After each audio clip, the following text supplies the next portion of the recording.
मित्रांनो, तुम्हाला माहिती आहे का, श्री स्वामी समर्थ स्वतः या जागेवर आले। हा मठ दुसरा कुठे नसून आपला पनवेलमधील आपट्या फाट्याजवळ आहे। तर मी आणि माझा मित्र आम्ही निघालो श्री स्वामी यांच्या दर्शनासाठी। तर तुम्ही इथे कसे याल ते तुम्हाला सांगतो। तर तुम्ही थोडा पुढे आलात आपट्या फाट्यावरून का तुम्हाला मधील बॅनर दिसेल आणि या रोडने तुम्हाला सरळ यायचं आहे। मग आपण डायरेक्ट मठाजवळ पोहोचतो। तर हा मठ बांधून 44 ते 45 वर्ष झाले।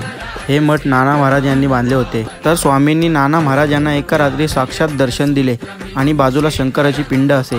त्यांना दर्शन झाले। त्यांना हे स्वप्न वाटले होते, पण ते स्वप्न नसून खरे होते व त्यांना स्वामीने अवकाश दर्शन करवले आणि अवकाश दर्शनाद्वारे आपटा फाटा येथे आता जे मंदिर आहे ही जागा त्यांनी अवकाश दर्शनाद्वारे बघितली होती व त्यांनी त्यांच्या शिष्य श्री काटकर यांना सांगितले, कारण स्वामींना तिथे यायचे होते म्हणून या मंदिराची स्थापना झाली। आणि या मठामध्ये दर्शन घेऊन तुमचं सुद्धा मन प्रसन्न होईल, आमचं दोघांचं सुद्धा पण झाले। आणि तुम्हाला अजून माहिती हवी असेल तर खाली दिलेल्या व्हिडिओवर तुम्ही क्लिक करू शकता।